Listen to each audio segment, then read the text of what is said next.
What's going on, everybody? Just want to make a few comments on the primary on the Democratic side in Puerto Rico on Sunday.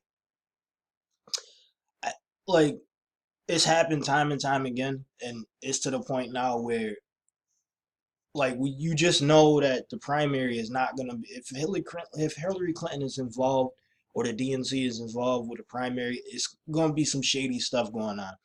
Now, if news networks or whatever mention the fact that she won the primary, but I didn't see too many people like talking about, and I don't mean mainstream media, I mean like the Young Turks and secular talk, and I don't remember. Well, Cenk talked about it a little bit, but I don't think like people really went into depth like they should have, considering the craziness that happened in Puerto Rico. So, from Think Progress, it says in early May, Puerto Rico's Democratic Party announced that more than 1,500 polling places will be available for the island's June 5th Democratic primary. A few weeks later, they slashed that number to just over 430, a reduction of more than two-thirds. So, you mean you got the most important presidential primary uh, that we've had in a long time, and you cut the polling places by two. I thought the point of Democrats was supposed to get more people to vote. I thought the Republicans were the ones who try to disenfranchise people and try to get them not to vote. Apparently, that's not how it works. So, a couple of things that I came across that I just thought were uh, amazing to me. I mean, understandably, Puerto Rico is a U.S. territory, so they don't have the rules are different. They're not a state. Like they can't vote in the general election, but they can vote in the primary election, which is weird, but whatever. Um, Another thing that I thought was crazy was prisoners in the U.S. in Puerto Rico can vote. Did you know that prisoners, like people in prison, can vote? Like how?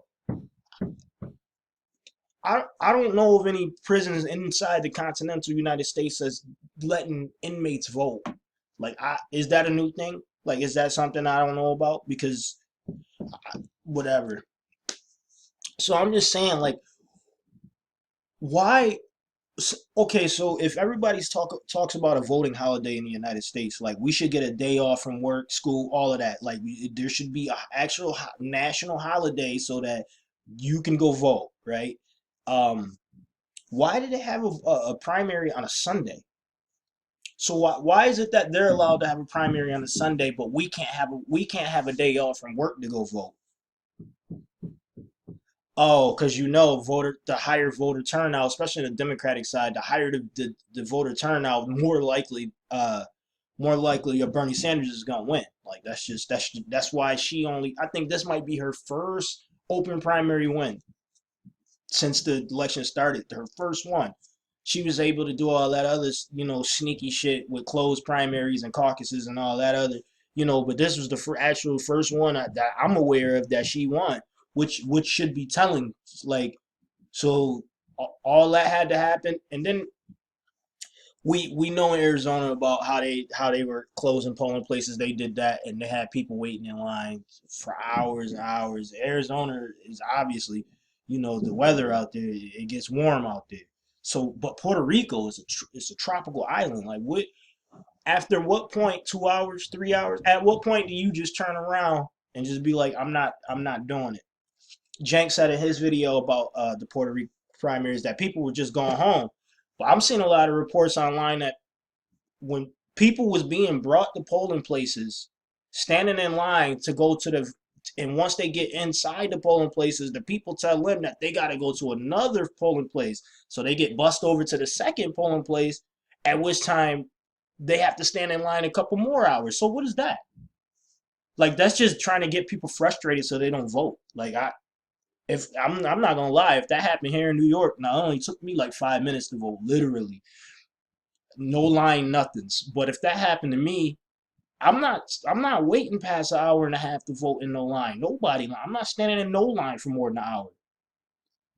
So I mean, I don't know. I'm gonna leave the links under the description or the news sources in the description box so y'all could check it out. But something definitely shady went down in Puerto Rico, and because it's Puerto Rico, let's just be honest. Well, the majority white people don't care. It's Puerto Rico. It's a small little island. Nobody cares about them 60. Like that. That's nobody care about that. So that's 60 or yeah, what 60 more delegates gone, just stolen. And while y'all sitting here worried about California, she done stole another election. So she probably is going to be the presumptive nominee at this point. And as far as that go, I don't care. I'm still not. I don't care. I'll vote third party. And if my attitude is what causes the Democrats the presidency, oh well, you did it to yourself. You're not going to get me to vote against my interests. And you crazy if you vote against your interests. I think you need to have a serious look at what your interests are as aligned to what her interests are, and stop worrying about if Donald Trump is going like nuke a country for no like. Come on, man, you worried about Donald Trump? What? You not worried about Hillary Clinton with the nuclear? You not worried about her? Hmm. All right, well, that's just my 2 cents on the Puerto Rico primary. That shit was bullshit. But of course, because it's a little island and people don't really look at that as America, even though they are citizens. But they kind of, I mean, we kind of, our society, I kind of feel like we treat that whole Puerto Rico, the whole island, like a, I don't know, like second class citizens. You see what they going through now with the austerity and being in debt and all of that. You know what I'm saying? So I don't know. Like, obviously, something crazy went down, and it's gonna get swept under the rug. And I kind of feeling like it's getting swept under the rug by our so-called alternative media as well, because I haven't heard anybody really talk about it at all.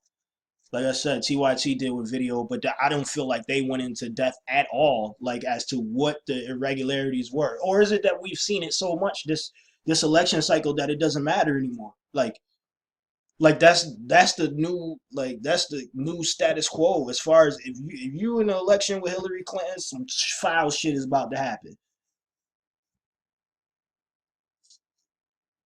That's a shame. And we see the DNC chair Debbie Wasserman Schultz. We see how she get down. She can't stand Bernie Sanders. He then out and came out and endorsed Tim Canova or whatever the guy running against her. It's chaos, chaos. It's all good. I hope we do bring it all the way through Philly, and hopefully we can get the FBI or somebody to leak those email or leak that information or whatever that they holding on to after the election on purpose, in my opinion. All right, that's enough of my rant on Puerto Rico. I might do one on California, but I don't. I mean, I don't know. It's at this point, it's like, but at the end of the day, I'm still not voting for. It. I don't give a goddamn. I don't care who. I don't know. All right, man. I'm gonna leave all the info up in the description box, man. Follow me on Twitter at C's Rules.